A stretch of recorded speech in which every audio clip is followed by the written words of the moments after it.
live. We are live. Ah, 12th episode. Woo! Today is going to be a really exciting topic. It's about your psychic gift. And also, we have a special guest.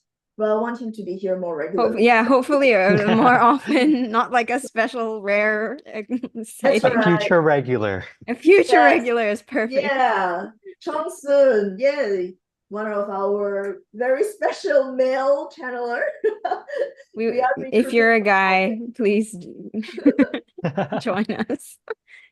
Yes, Chong Soon, anything you like to share about yourself? Yeah, thanks for having me today. Definitely will try making it out for more of these going forward. But yeah, I guess for those who don't know me, I've been in the channel or I've been channeling for maybe 2 years now or so. Um, Took me, I think, a few months after going through the formal process of learning to channel before I was actually able to channel. But now that, I've kind of learned it, um, allowing different beings to come through is definitely a lot easier. And I think for me personally, my struggle is more of a like, who am I to channel? Like, am I just making things up, et cetera, et cetera. So, I guess coming from a place of like lack Mm. or yeah. But I mean, all a learning journey, and happy to be able to help out any of the clients I've been able to see so far. Wow, and you have been so phenomenal in a lot of the cases that we have solved together. Yeah, he's one of those who always bring tears to the clients because Yes. when he channels their souls or channels their ego, it really touched them so deeply. Mm. He was able to lend his voice and let the ego speak when it has been shouting or it has been suffering in pain. So Yeah. I very mean, even the group sessions, right? So often it's like, Chongsoon, if you're there as part of a group session and you're channeling a message for the group, it's always someone coming to us at the end of a session like, oh, what Chongsoon channeled really touched me. exactly. I agree. So yeah, he's gonna be our future regular on our YouTube episodes. Yeah. There we So go. today, we are talking about psychic gift. So just out of curiosity, have any of you met or come across any interesting and unusual psychic gift? Even if it's from yourself or your loved ones or your friends. An unusual psychic gift, huh? I mean, I think I had an unusual experience when I was very young where it felt like I swapped bodies with someone for like a brief few seconds. Wow. Basically, this kid and I think I was probably like 5 or younger, and I don't remember what I did, but then the other kid who I was playing with got really mad, and I didn't get it.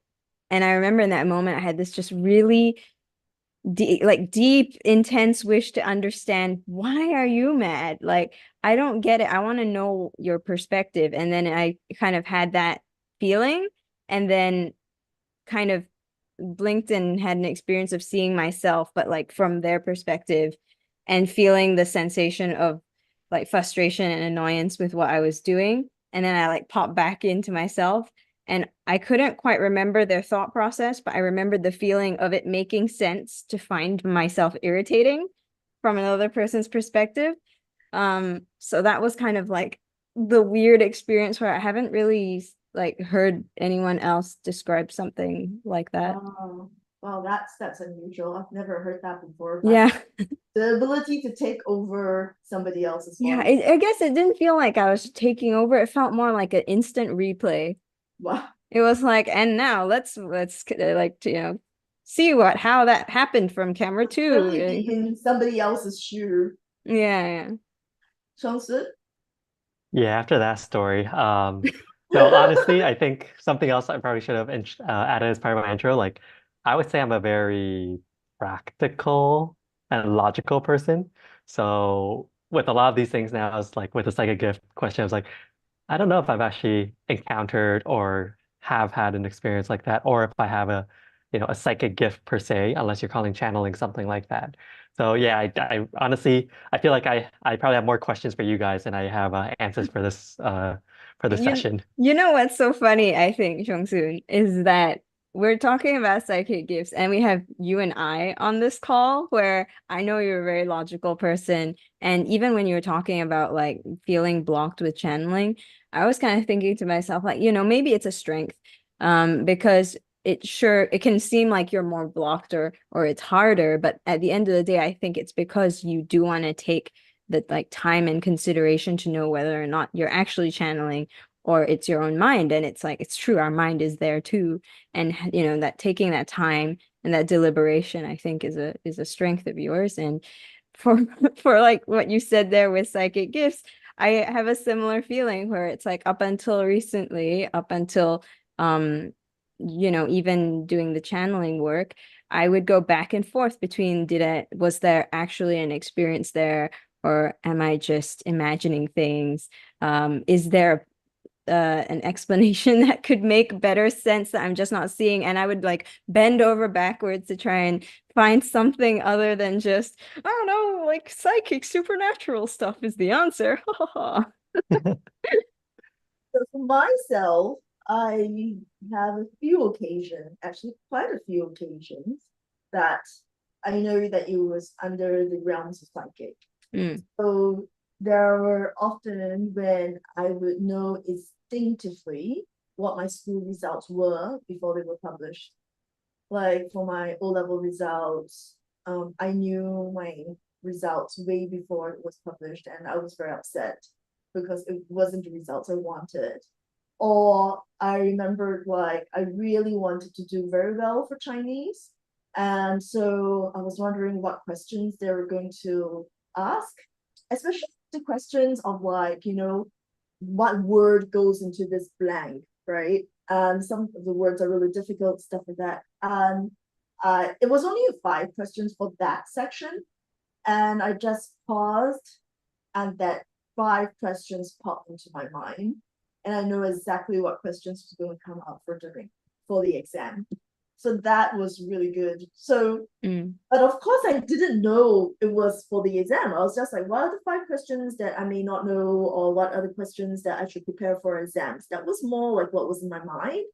And then during the exam, the exact 5 questions came out in the exact order. So I'm like, wow. A little bit of premonition. Yeah, so I Yeah, just turned that on.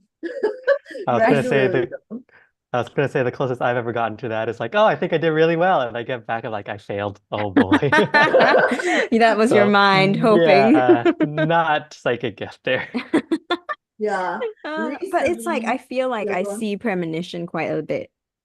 Because like your initial question about like friends or things like that, I sort of have a few memories of like friends who would kind of come to me and say like, oh, this thing that we're doing right now, I dreamed about it last night.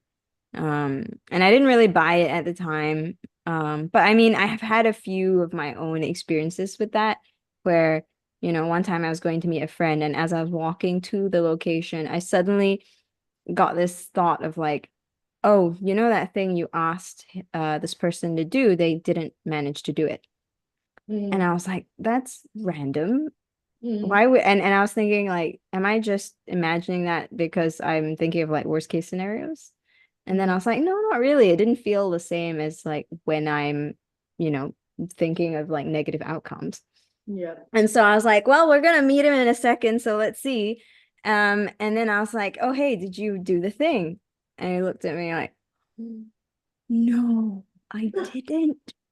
I had I was gonna do it, but then the craziest thing happened, and he told me the story of like a series of accidents that happened in his house where it's like, groceries dropped on the floor, and then it's like they had to clean that up, and then like a whole bunch of other things. And I was like, I'm so glad I got that little mini like premonition moment beforehand. Otherwise, if you just told me like, oh, I've forgotten, I might have been a little bit more irritated, but instead I got to commiserate over the very dramatic story of like Wow. all that happened to throw my friend off, unfortunately, in that moment. But yeah, it's just little things here and there. Nothing on purpose So in for terms of myself, I've psychic got stuff. 2 more gifts that I thought um in the realms of psychic abilities. Mm-hmm. One of them is the ability to smell. So, Oh, you have that. Yeah. Very so strong. it's really bizarre. So one story, I was in the office and Mm. then I called my staff or my teammate who has really gone home. And so this is around 8 p.m. And the moment she picked up the phone, I picked up the phone, I go, whoa, you put on so much powder. Like I just whipped it, right?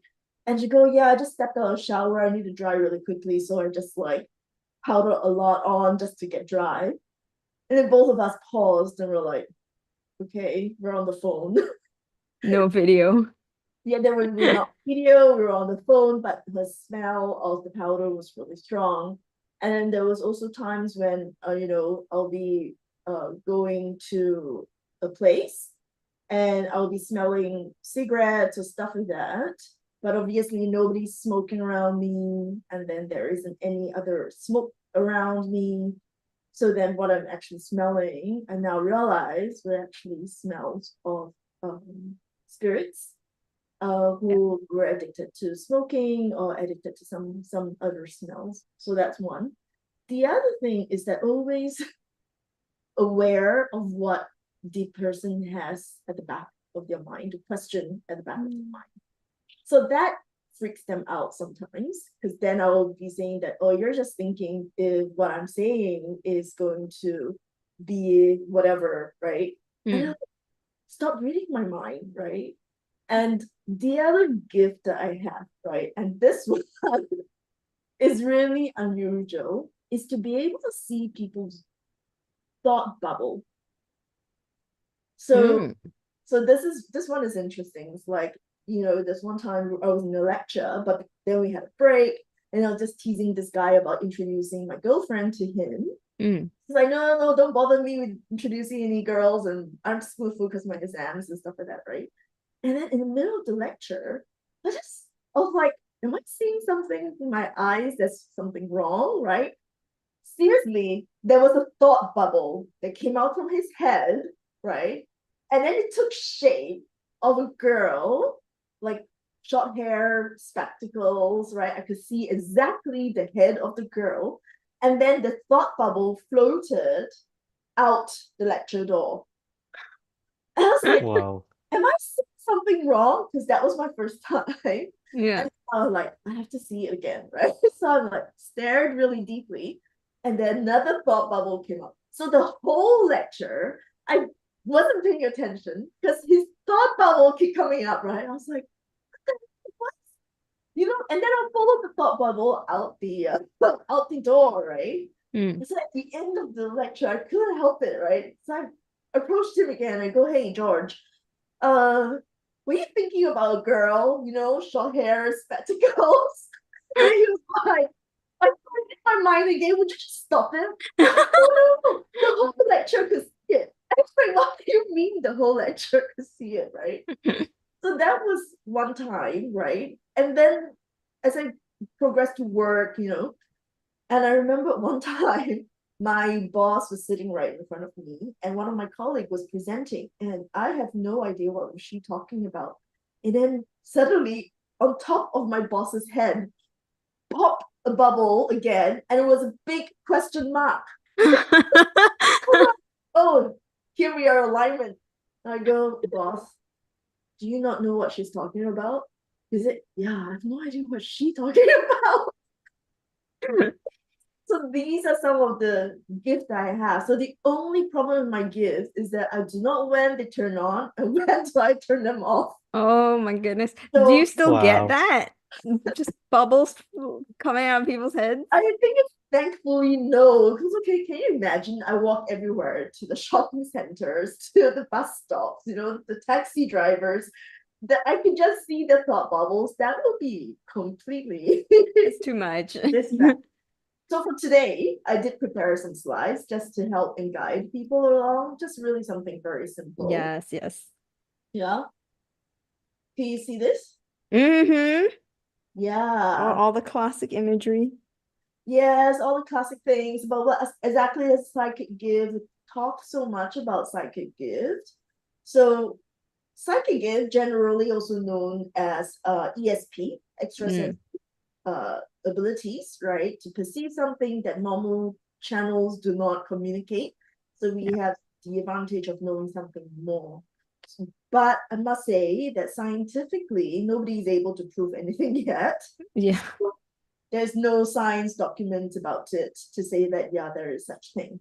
But there are names to them, right? So there's what we call the clairs. Yeah. So there is the ability to see, so the clairvoyance. So clairvoyants are people with ability to see aura, see spirits, see fairies, see things that normally people can't see, right? And then there's of course the clairaudience, people who could hear. Oh my god, I have a story about this one. Oh, Last do night, share. last night, because I was working till really late, and then I then decided to go to bed a bit early, like 4 a.m. And Early. I was getting Early. ready to just go into bed, and then suddenly around me it was so noisy. I could hear like people chatting, bickering, and all that, right? And I know that these are all the spirits around me, wanting to get my attention. Oh no. And it's like, it's still 7 months. No, it's past the 7 months. So Ah. yeah, Or oh yeah, we're getting into anyway. We're getting yeah, into fall stuff. we are. Mm. So in the end, I have to tell them, like, just keep quiet. I need to sleep. Yeah, so the ability to see things that are not physically present. And that Mm. is quite a lot. Yeah, some of them were singing, some of them were like just complaining and stuff like it was just way too noisy. Oh wow. And then I Claire said, yeah, go on. Oh, Yeah. it was just you reminded me that like I had a similar thing when I was a kid. Every time I would get sick, Yeah. when I would try to sleep while I was sick, I would start to experience like I was on a I got the sensory feeling of hanging on to the side of like a rocky cliff face. And Ooh. then just out of my viewing distance, I would hear arguing, Mm. like really intense, angry arguing. Yeah. And it would get really scary to me. And it got to the point where one day I actually was like, enough is enough of this. I'm tired of being scared. And so I was lying in bed trying to sleep. I was having, like, I could see my bedroom, but I was having this sensory thing of like hanging onto a cliff face and hearing all this arguing. And then I really wanted a glass of water, but I was kind of afraid. And I was just like, I'm just gonna get up. And I got up and I turned to my visually, like with my normal eyes, it looks empty room. And I'm just like, if you guys are still yelling when I get back, I'm gonna, like, I threatened like a parent, it's like I'm gonna count to three, that kind of thing. And there's nothing at the end of the three, right? But I was just like, I'm gonna do something. And I left the room, got my water, came back, and it was nice and quiet. And I haven't had that issue since then. So I don't know if I like turned it off or sent it away or whatever. But yeah, that was definitely very auditory, even though these days I don't really hear much. That's good because they get really noisy. Yeah, I just realized that the screens that I'm sharing is actually not showing up. Oh, Is it showing up? do you guys not see? Oh, it is showing up. It is? Yeah, yeah, yeah. The Yeah, YouTube live? Okay, yeah, good. yeah, yeah. Okay, good. Everyone So on YouTube can see. awesome. So there's of course the clairsentient, right? Where you are able to feel them touching you, feel them playing with your hair, feel them just feel the feelings as well. Like the empath will also be able to feel something.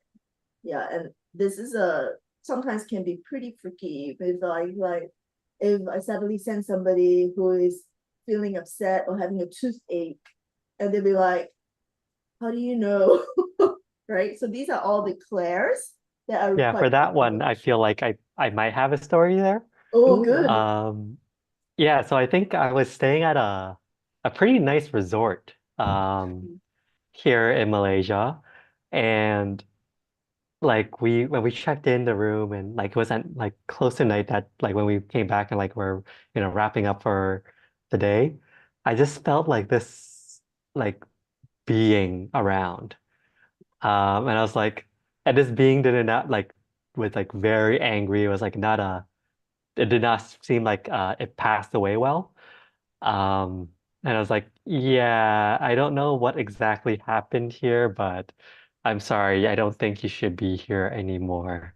I mean, this is like last year, so I mean, by that time, I kind of knew a bit more about channeling. I was able to help um, guide that being away. Um, yeah, and the next day, I told my partner, I was like, yeah, I think someone died in where we kind of live, or like land that this resort has been built on. Um, yeah, so that was like the closest I've been to a clear sentience. No one I like didn't actually feel someone touch me or anything, but like just that feeling of like, yeah, someone or something is here, and I think it needs to go. Mm. Nice, nice. At least you helped them. That's really good. Yeah. Yeah. I'm like this clairsentient thing, I think a lot of people do feel it. So I remember when I was first learning about, space clearing and going to haunted places. And one of the things that we have to do is to really open up our senses in our bodies to be able to sense them. So, like, a lot of times when people go into, say, a haunted room or a haunted house, there's certain reaction in their tummy because it's cold, and then the energy sucks them away, and then you can feel that. So there are certain things around that to use a body to sense of their presence. The other abilities, Ooh, but wait, there's psychometry. more. Yeah, psychometry. So, which basically means like if you touch somebody's necklace or touch somebody's personal item like a wallet or a pen, and then you're able to understand why, who gave it to them, how much sentimental values. Mm. So the whole idea is that the person's energy imprints get imprinted onto the object, Yeah. and then as a psychic you're able to touch it and sense it.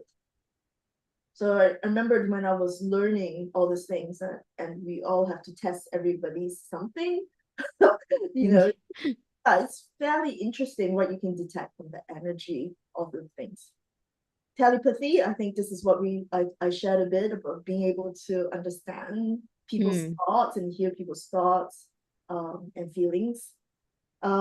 Psychokinesis is the ability to bend spoons and make things levitate. Have you ever seen Can you that? do that one? No, come on, show us, Teresa. Like next time we come over to your place. So there's a famous guy who's able to do that in the 70s. And there are many books and documents about how he's able to do that. It's Uri Geller. Ah, Yeah. So Uri Geller, he was so good that he's able to change the clock over the radio waves. So he used to be interviewed on radio, right? Because this is like 70s, right? mhm. And then he will tell somebody to go hold a pen or hold a spoon and stare at it with him on the radio, and the whole thing will start bending Mm. front of them, and he's not even in front of them, he's just on the radio. Yeah. And he shared stories about how he was in school, and that he really wanted school to end early, so he's able to control the clock in the school, and so that everybody is time to go home. The school bell will ring and say, time to go home, right? And then all of them the day off. Of course, the teacher was like, isn't it early? Right?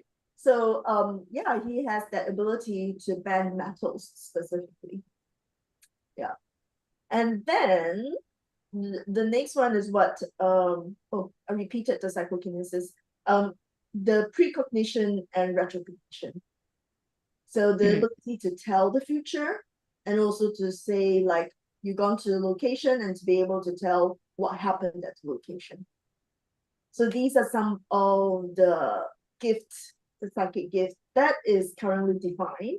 I couldn't find one that talks about the bubbles, the bubbles that come up from people's head.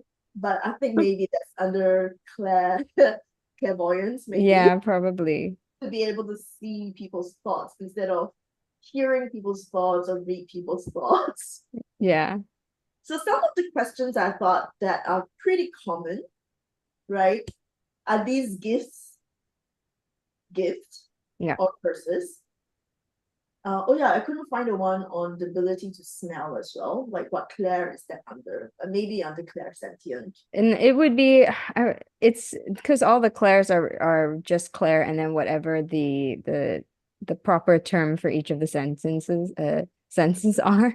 Yeah. So then what was it? Smell? What is smell? Smell is I have no idea. why am I forgetting this? It's it. You know, because we have auditory and then we have visual and then smell. Yeah. People We'll don't figure learn it through out. smell, so that's something that's commonly No, no, talked all of about. our senses have a thingamabob, like a term for it. You're gonna Google it. Okay, so that's one. Everyone keep talking. So whether these gifts are curses or gifts, and then can one be trained to be a psychic? And then how reliable are the information obtained through psychic readings? Yeah. So these are some of the things that we're going to talk about in the next half hour to 45 minutes. Okay. So I will stop sharing. Yeah. So let's talk about it. Like, for all these experiences that we have of these psychic abilities, do you think is a gift or do you think is a curse? Chongsun? Yeah, I would say, I mean, definitely it depends, right? Of whether or not you're cognizant of it, um, or whether you're being told that it is something else, right? So I think if you're able to cognizantly understand what's happening and you're able to um, kind of control it when it happens, then you can, yeah, I can call that a gift. But if all of a sudden, and I'm thinking more about like, the people who might not have access to this type of information, who just constantly hear, see, feel things and what have you, and they're not able to turn it off, then of course that's a curse, right? They're just completely confused as to what's happening to them all the time. Hmm. Yeah. Fair point. Sydney?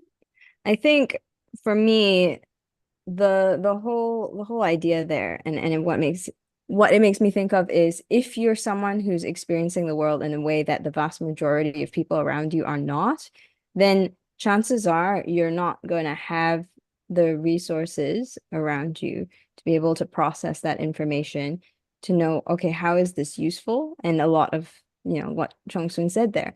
I imagine if we all were aware that this is a like something that people can experience to different degrees, then it might not even be considered a blessing or a curse or a gift or anything. It would just be like another way in which we have information with which to navigate the world and understand what we're going through. So I think the reason we have this whole question of blessing and curse is because this is not a topic that is widely spoken of. And if we do talk about it, there are different groups that might either think it is um, sacrilegious in some way, like it is not allowed within a particular group's belief system, or certain other systems might say, okay, that information is invalid. Um, that is not something that we consider to be like relevant information. You're just imagining things.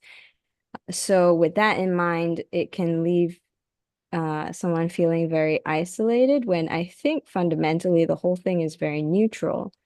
And I think all of us will have a certain sensitivity to some degree that we probably just don't use. Because what I've found with this whole thing of psychic gifts and being able to sense stuff is like even doing the channeling, it's kind of this experience of like, oh, I already had this information. I was already interacting with this. I just didn't realize I was because I would tune out being aware that I was accessing it because it was too different than how everyone else says the world is meant to be operating. I do agree because in the work that we do, we often come across people with different gifts and different abilities. And I remember there was this child who really felt that the dragons are very real.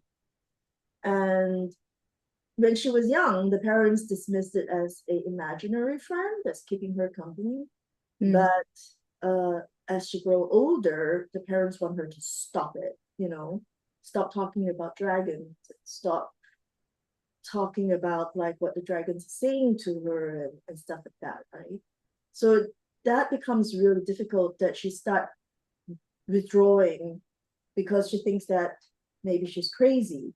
The parents start thinking that maybe she needs to see a psychologist. She has not grown out of that imaginary friend, right? So if she has been able to get some support and let her know that the dragons in some people's world, they are real and they do exist and they do come and support us in some ways, then it will not be so difficult for the child, and she may flourish instead of withdrawing and become labeling herself as schizophrenic or something, right? There were also some parents who were very religious who wanted their children have a gift, and they turned on the third eye. So then the child started freaking out because they started being able to see things that other people cannot see, thinking that one, they're crazy. But most of the things that they're able to see are like dead people. So that becomes so painful for them, and they were not able to turn it off as well, right? So that's difficult. So balancing the view between whether it's gift or curse, and exactly to what both of you have highlighted, is like, do they get the support and help to be able to guide them and let them know that these senses are real and acknowledge them, and that they can put this gift to good use rather than be afraid of them. But there's so many people who are unaware of it. And, if they're super practical, they're going to say, this is not real, you're imagining it, right? And then just the child or the person who has it will start going that I'm going crazy, because I'm able to see things, perceive things that everybody else can't. I think I have been also experienced that before, where I was able to tell my mom like certain things of the future that's coming, don't do it. And then they were like, you just cursed me, especially when it happened. Because what we're going to say is something negative to give people warning, right? Do not turn down that road, or do not take your bicycle out today, right? It's not simple as like, oh, let's just remember to bring your umbrella out today because it's going to rain, right? It's the weather forecast can do that for you. But to tell you, don't turn down that road, don't go here. And then if they did go and something bad, and they say, you just cursed me, right? That's how people see it. So yeah, I have experienced that before. So which is why the question here is very, very, very important for people who are watching this to really start acknowledging that, if you do have the gift, it is good to seek some guidance and help, and not just not acknowledge it, right? But there's also another question. Oh, okay. Actually, no, I'm moving on to the second one already. Do we have anything to close on the first one? I think I'm Cover it. happy with yeah. We cover it quite deeply, Yeah, right? I guess the only thing is, if you feel like you're seeing things, hearing things, whatever, and you don't have anyone to talk to, reach out to Solistic. We can definitely help Oh yeah. at least provide you some sort of context to work and think it through. Absolutely. Good point. That is a great point. So then the next question is that, can one be trained to be a psychic? Sydney? Okay, wait, first, like, how are we gonna define psychic here? So all those What's the expectations? right? So those few things that we talked about earlier, I think there was like 9 gifts defined, right? There's the 3 clairs. Yeah. And then there is also the psychometry, telepathy, psychokinesis, precognition, and retrocognition. Right. So basically the extent your current abilities and senses extended edition. Yeah. Can we train someone to be, I think saying like, can we train someone to be is similar to asking like, can someone train to learn any type of skill, right? The answer would be yes, but then everyone might end up at different skill levels depending on their makeup, right? Like if you're LeBron James and you happen to go into basketball, then very good for you. And for some people, they might be like that with some of these particular gifts that where once they acknowledge it and start getting into it, it feels very natural. For other people, it may be a little bit more of a process back and forth, where especially because the difference between developing, I think, our psychic gifts versus a lot of other interests, talents, skills is for a lot of us, I think there is a stigma around it. You might be excited, but you're also a little bit nervous as to like what's going to actually happen if you're able to do it. And then maybe even the lingering doubts of is this even real? You know, if I, for example, took the development of psychic gifts and I likened it to the development of like the skill of drawing, right? Like if I draw something in front of you, the reason why I give this example is because that's what I do, right? I do illustration work. And if I draw something in front of someone and it's like this beautiful drawing, if they tried it and didn't succeed the first time and went, well, drawing is not real. Whatever you did there was just a trick. And because I couldn't draw when I tried, this doesn't exist. No one would really say that for drawing, but people will say that when you do anything related to this kind of work, where, you know, you try it once, you try to sense something one time and you're like, I didn't feel anything. So therefore there's nothing to feel.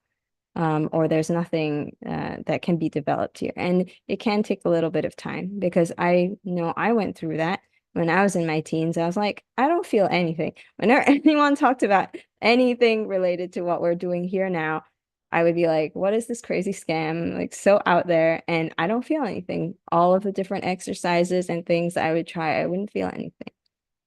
And part of why I didn't feel anything was because I didn't give myself the space for that experience. I was going in expecting it to fail. Interesting. It's a good point. Chosen, can it be trained? Can a psychic be trained? Yeah, so I honestly don't know. I like I said, I mean, I don't have many of these gifts per se. I've also never tried seeking them out to be able to say like with that, you know, with any personal experiences. The only personal experience I do have was, you know, being able to channel. But that was also something with that like um, you know, you were telling me that I can do, and I was just like, yeah, okay, whatever. Or, you know, for a good like half a year or a year before like I said, okay, fine, I'll try this thing out. Right. So and eventually, yeah, I did learn how to do it and be able to channel. So I honestly don't know if like it's something that you can learn or if it's something that and you just need to kind of like tap into it and or or if it's something that's already innate in you and you just have to tap into it. Yeah. So from the way I experienced it and see it, I would say one, exactly to what Sydney says. Everybody has some level of gift, right? Like seriously, I cannot sing for nuts, but I can make voices and noises with my throat, right? But if I do sing, my mom would cry because she died laughing or she cried laughing, right? Not because she was moved to tears. But after that, she'll come and say, I'm really sorry I didn't give to you the ability to sing. So that's the same with all the gift that we have, right? Like if you ask me to draw, like I did attempt to draw somebody lying on bed once, and then somebody go, why do you draw a leaf? I was like, no, that's a person on the bed. Like, no, it's a person, like you just drew a leaf. I was like, okay, it's totally out of context, right? But so I can try hard and everybody can give me the theory of drawing or singing, but am I able to execute it such that I am brilliant and be able to use it to serve? Right? Because ultimately we want to know that with this gift that we have is how we are making impact and making a difference to the people, the community, to the world. That's right? specifically us. If you happen to have the gift and it's like it's just making your life more interesting and you're having a good time, that's also great. Just to be clear. That's true. That's true. But so to the question, is it can it be trained? Mhm. You do need to have the natural knack for it. Mm. You do Yeah, need to my know. my feeling of that is similar, but I think it's like my personal feelings on the subject of like skills and being able to train stuff is that people have a lot more ability than they give themselves credit for, similar to how people tend to think that they're less capable just overall in terms of things they might be able to experience and circumstances in their lives shifting around. Like a lot of the times is extremely difficult, like it's more difficult than you would have anticipated, but then at the same time, the potential is also way higher than you anticipated. And I say that because my context is I've drawn since I was very young. I've been in the arts my whole life, and I was the talented kid. I kind of had a knack for it from the get-go. And I would see friends of mine who didn't have knacks for similar skills get really, really good. And go from being, someone where people would say like, oh, they're just not talented, they're just not going to be able to do this, to being professionals in their industries. And so that's my impression is oftentimes if you're curious about something and you just end up spending a lot of your time um in that space, in that soup of energy and working on it and all that, you can probably do a lot more than you think you can.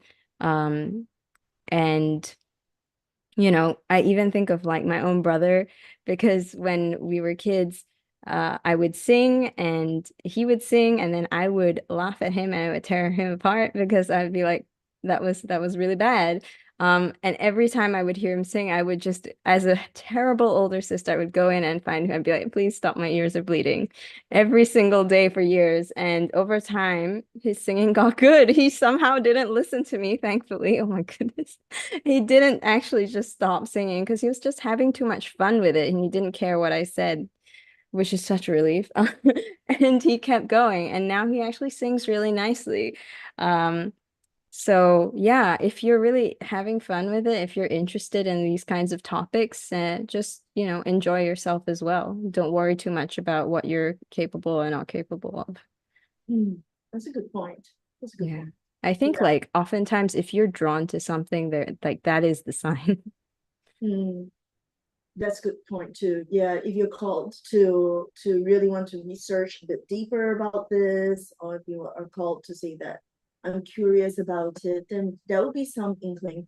Because the other thing too is that the mind space needs to be there. I mean, I think they don't like for example, Chongsun is completely gifted and talented from our perspective, but in his perspective, he wasn't, right? So it took him a while to get there. I think it's just in good faith he trusted us or trusted me, right? So that he go, oh, okay, if Teresa says so, maybe, right? Let's give it a shot, right? But if he's left to his own device, he probably will not be giving himself that space and that opportunity and that chance to develop that, right? So I think we're neutral about whether one can be trained as a psychic. Um, well, my perspective is that all of us have similar gift. It's just whether somebody's gift is like extremely high on certain things. Like Sydney, yours is extremely good at drawing, and then your brother's extremely good at singing, right? Not from the get-go. Yeah, but for somebody like me, like I've gone for enough art class, and I did go for singing class. Uh-huh. I, I, I just no, I'm a bathroom singer, and I will just stay there. And then, so the other question is, how reliable are the information obtained through psychic reading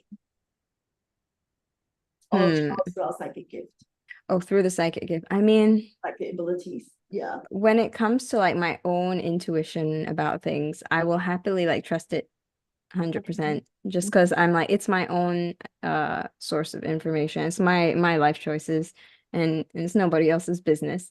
But I think sometimes with the information we get, the reason it becomes unreliable is that it's hard to tell what is muddying the waters. Like how much is your own bias and thinking and imagination coming into play, and getting in there, or sometimes it's like, what exactly is the information you're getting describing? Because we assume that it's going to be describing like physical reality, and then maybe it's not, and then it can seem like it's like false information.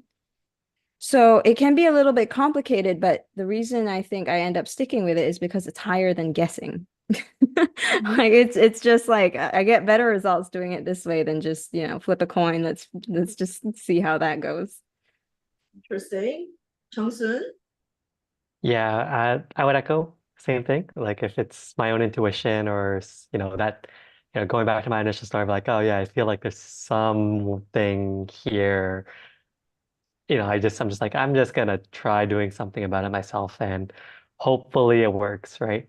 Um, I think, or I guess I'm not sure if this is like part of the question, but when I initially saw the question, it's also like if you were to like engage someone for something like this, um, I think it's a little harder, right? Just because I mean I don't spend as much time. Like okay, let me clarify. I spend no time exploring this space at all. But my partner spends some time in like Mm, just exploring different things, right? And she shares with me some of the things that she finds, or is just like, and sometimes she's like, oh yeah, after you go through this like 2-day class, you can be considered a certified whatever. It's like that's not my experience with my like how I went through like mm, learning my own gifts, right? So I think because of that, it's also like, okay, yeah, how do you trust someone outside of that space? I don't think there's a good answer to that besides like kind of knowing who they are or like their reputation and mm. having to use that as like a benchmark as to how much you can trust it. Yeah. I think it's like, just riffing off what you're saying there, I feel like a similar thing when it comes to like, um well, the initial thing was about like the reliability of the whole thing, and but then sometimes there's that whole matter of like not just is this reliable, but like is it actually being offered here at all? Or is someone just like just saying that they can when they can't? Um, and I think when it comes to like how reliable a person can be with this stuff, I mean, I think it sounds a bit like I'm like just praising myself or something, but I think like with working with Teresa on so many clients, um, I think we're pretty reliable just because I've seen like even if something isn't working, like we'll be dealing with a client and the issue that they've come to us with is like really sticky. We just keep going in until it goes away. So But see, I think that's good. but I will say that there is a difference between channeling and psychic though, psychic ability, right? Yeah, So like when you both came for classes, that was one of the distinction we needed to call out, like correct. Yes. difference between I channeling and psychic Yeah. abilities. You want to share that? Because I think that was really a cool differentiating factor. Yeah. So when we are channeling is where we surrender ourselves and keep ourselves empty to allow the intelligence of the universe, the spirits, the souls to speak through us. So for channeling, we really are just lending our voice. It is their insights, their thoughts, their everything that comes through, right? So we don't want to interfere with it. But the psychic abilities is something where we are using our own cognitive ability with the extrasensory information that's coming through, right? So Yeah. that's the clear difference between channeling and psychic abilities. So when Yeah. we are having a psychic moment, it's like, oh, I can be seeing that Chongsun, your aura today is very bright, right? Oh, and let's just say, today I see a bit of a yellow and a bit of green based on the book that I've been reading about aura colors. green means you're a healer. So, Chongsun, you have good energy for healing. Oh, wait, that's a bit emerald green there. It could mean that you're also a very loving person. Okay, that book says green is loving, but the other book says it's healing. So there's a lot of that things that mess up our psychic abilities because we are also using our cognitive biasness, right? Yeah. So I think actually it's interesting because what you said earlier about the thought bubbles, right? Because our psychic gifts are using our existing understanding of things to essentially create To decipher. like create an experience that we can decipher. It's like you know what thought bubbles are because like all of us, we've seen comics our whole lives and things, and so there is this understanding inside of us like thought bubbles is related to someone's thought information. And so it makes sense that one of your abilities goes, okay, this information, you're now going to interpret it as a bubble coming out, and that's how you're going to experience the information. Yeah. So yeah, that's the thing with our psychic abilities and gifts, is that there is that layer of your personal interpretation. So you may have certain things like what you said with the colors, where if in your culture, in your understanding, a certain color means a certain thing, then the information will show up in that color so you can understand it that way. And then someone else may see something different, like a completely different color, because they have a different understanding of it. And slightly different. Like if Chongsun's color is emitted that way, then it will be my own interpretation of what is emitted from his color. I've seen it with like people seeing different colors with things. I agree with you when I engage different artists to draw my guides. Right. So I remember engaging a Singapore artist to draw my guides and a Adelaide artist to draw my guides. So the Adelaide artist drew actual guides like medicine woman and talking about the medicine woman as my guide to teach me about herbals and understanding about what naturally heal us, right? So that Adelaide artist drew the guide as a medicine woman.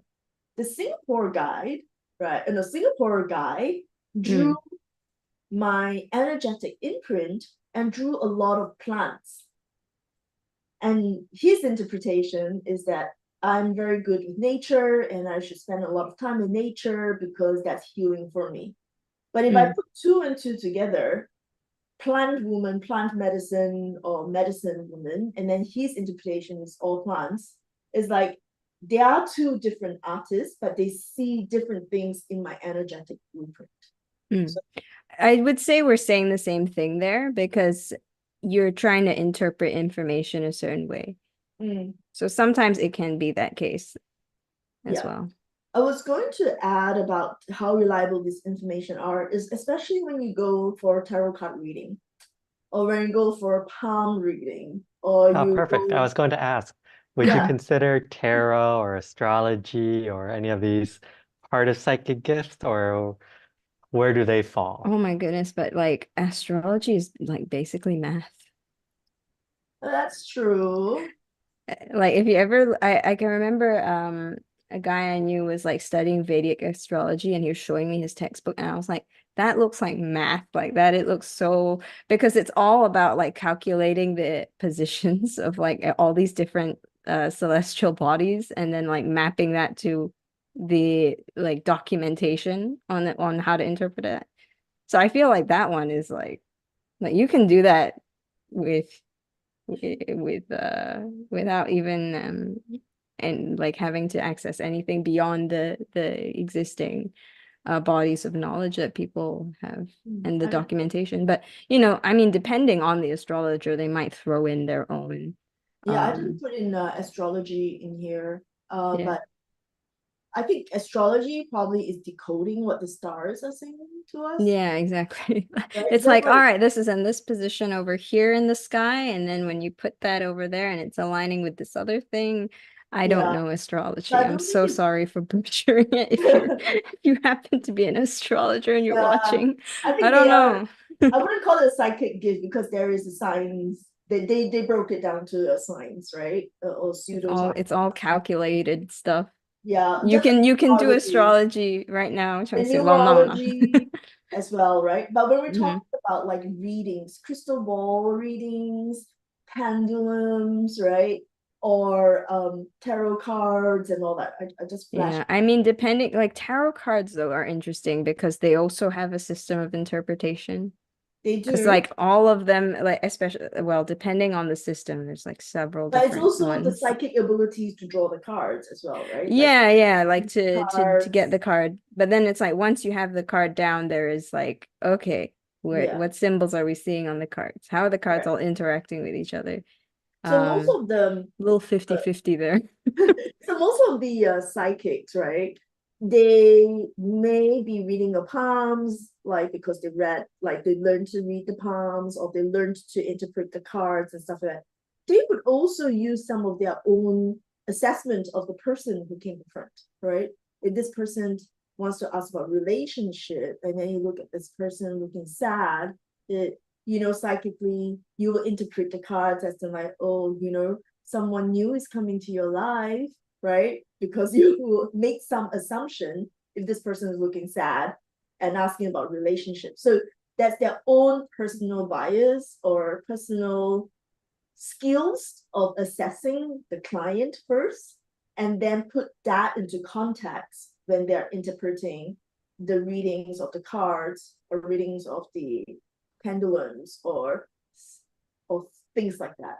So that's why when I say when it comes to psychic abilities, do we really trust the information? It really depends on the person who's reading and how open they are to receive the information and not put in their own judgment and bias behind it. So that's where I think that the information may be there. It is how the person communicate with their own cognitive biasness. Mm. Yeah. So I leave it to others whether they really want to trust that information. I mean, often if I do go for readings, I just really want to get affirmations, right? You already know what you planned and what you sensed, and Yeah, you're just like, back me up. Yeah. can you confirm it? Like, I've applied for the job, and so far they've asked me back for the second interview. What do you think? Am I gonna get the job? Right? And so there's things like that. Yeah. So Mm. I do find this to be quite an interesting and fun topic because we actually do experience it and see it quite regularly and quite often with our friends and even amongst ourselves. Maybe because it is our circle of friends, they're all somehow attracted, like birds of a feather flock together. We all have some form of gift. So in closing, anything that you want to talk about in terms of the psychic gift, what some key takeaways that you want people to know about if they have a gift or what to do if they have a gift? Oh wow. I feel like there's two really different spectrums. Like there's the people who are like, turn it off.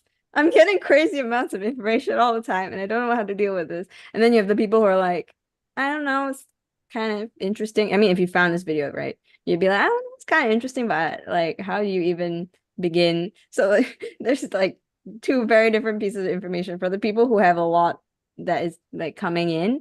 Um, I think it's just really good to know that you can turn it off and on at will. I think you mentioned this in our classes too, Teresa. Mm. Um, where sometimes people can feel like they have too much information coming in, they can't turn it off. And or sometimes there's people who had a lot of information and they were like, turn it off, and now they're like, where did it go? How do I turn this back on? I miss it actually. Um, could you actually talk a little bit to that?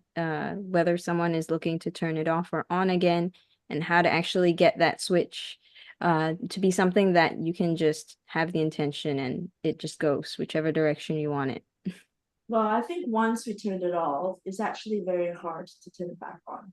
That Mm. one, I would, my own personal experience. It's my own personal experience where when I was young and I had the spirits coming to wake me up want to speak to me and all that, right? And I told the angels and said that, look, I'm happy to communicate with you, but I don't want to be disturbed, by the dead and all that, right? So ever since then, it's been difficult for me to communicate directly with the spirits again until I started becoming a channeler. So right now, I don't walk around and see spirits walking around, right? And I don't have them coming to interact with me and shake my blanket like they used to and stuff like that, right? So because I've just completely been blinded to them, but I still smell them, right? And now I still hear them, right? So, but that gift of being able to be disturbed by them and see them, that's completely turned off. And I'm actually quite happy, even though for a while I did go, oh, maybe I should bring it back and just be more holistic in my interaction with them rather than just be smelling them and hearing them and not seeing them, right? But no, I don't really see them anymore. I mean, I can see their energy, but I don't see them like, like like in just like high res. yeah, I wouldn't see them in high res at all right now. So from personal experience, I think that once we turned it off, it is hard to turn it back on. It is hard to turn it back on. I mean, like turn it on and off, there are certain things that, for example, I know that I can see auras, for example, but I don't go around trying to see everybody's aura, right? That would be just pretty crazy. So that I can choose to say not see in that sense, right? Yeah. So it's a bit like you're walking down a corridor, and I did not tell you that there is a white painting. You will not realize to look out for the white painting. It is there, but you don't see it. So if I don't tell myself that, okay, I can see everybody's aura today, then I don't see it, right? Yeah. But let's just say I'm in a setting where, we are doing readings and we are, doing this type of work, then I will be like, okay, time to see and observe, right? So that's a slight difference to turning a gift off versus turning down the volume. Yeah. Turning down the volume, that's a good way to put it. That's right. Good question. Good question. Yeah, I think to sort of mirror that with the people who are like maybe are looking to turn up the volume, a metaphor that has been good for me is because a lot of this information, it's something where the more you start to feel it, the more you're like, wait, didn't I notice this the whole time? And it was just at like a really low level. And I think it's very similar to when we say like, okay, now notice your breathing and notice the sensation of the tingles right at the tips of your fingers and feel your heartbeat in your body. And it's like all those sensations were there the whole time and were always available to be felt, but we don't feel them all the time because most of the time we don't really want that information. It's like it's not going to add anything to what I'm trying to do most of the time. But then when I want to, I can be like, all right, notice the fingertips and notice the way it's like got that little like electrical sensation to it. Or notice the heartbeat, notice the sensation of your lungs expanding and contracting. And all of that is, I think, very similar to getting to know your psychic gifts, is that you want to kind of create the space to notice something. And it can kind of feel like that, where it's like, okay, I allow myself to notice things that are as subtle as the tiniest tingles at the tips of my fingers, and I will acknowledge that those are actual experiences. Or even the whispers of the wind. Yeah. That's what channeling.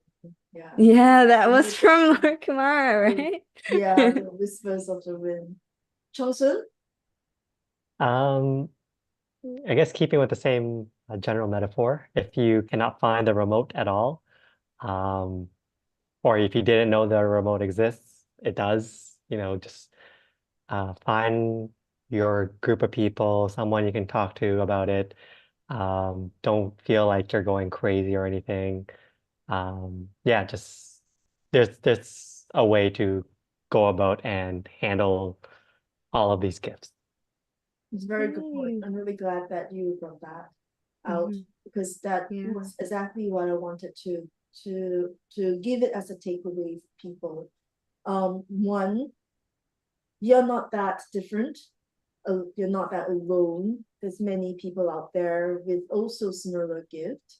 It's just that in this world that we live in, as I said from the very beginning, the scientist is not able to break it down and prove it, but it doesn't mean that it doesn't exist. And for a lot of us, it's very real, right?